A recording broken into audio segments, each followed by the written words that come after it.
Britain has played one its strongest cards in the EU negotiations by offering to put its defence, security and aid assets at the disposal of the European Union in the hope of getting concessions on future trading and economic relations. The offer extends to continuing to share embassies with the EU, provide intelligence information and undertake regular joint EU military missions.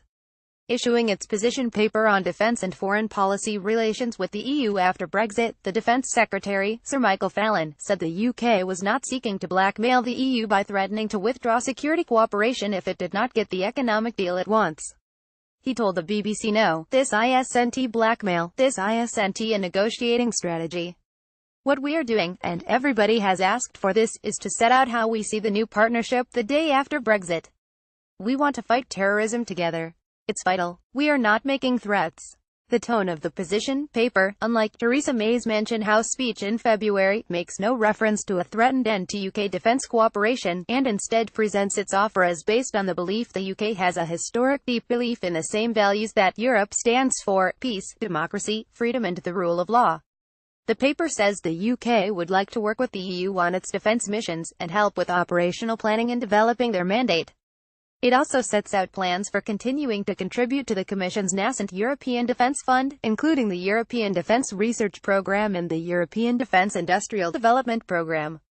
The move would assuage British defence industry concerns that Brexit will lead to greater Franco-German cooperation, gradually pushing the UK out of major defence markets. The UK is one of the EU's premier defence forces, but it has not been the largest contributor to the EU's common defence and security missions, focusing its spending instead on NATO. It has, however, contributed to all 15 EU defence missions, including combating piracy on the Horn of Africa and migration from Libya. The level of UK involvement in the planning process for EU military missions should reflect the UK's contributions, the paper suggests. Other third parties such as Norway contribute to EU missions, but the Ministry of Defence appears to be proposing a more structural cooperation. The paper also calls for the exchange of classified information to support foreign policy, the reciprocal exchange of foreign policy experts and military personnel, and the shared provision of consular services in third countries where either the EU or the UK lack resources.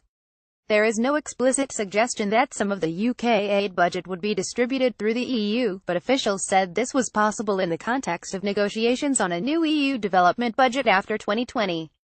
At present, the UK contributes 15% of the EU overseas aid budget, and the paper calls for continued UK collaboration and alignment in development policy and programming.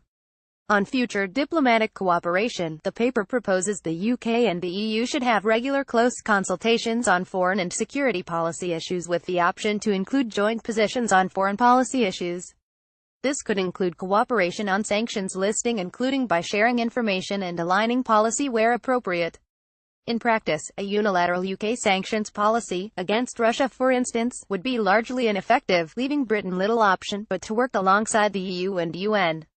The paper does not say whether that cooperation could extend to the UK retaining a veto over EU member states' sanctions policy.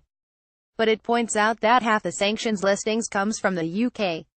Officials did not rule out a suggestion made by the former Foreign Secretary Lord Hague that UK officials should be able to sit on the EU's Political and Security Committee, its premier decision-making body for EU diplomats and officials. The PSC sits just below the EU Foreign Affairs Council, from which the UK will be excluded once it leaves the EU. The offers of future cooperation will disturb Eurosceptics worried that the UK is still being dragged towards concepts such as an EU army and wasteful EU aid spending.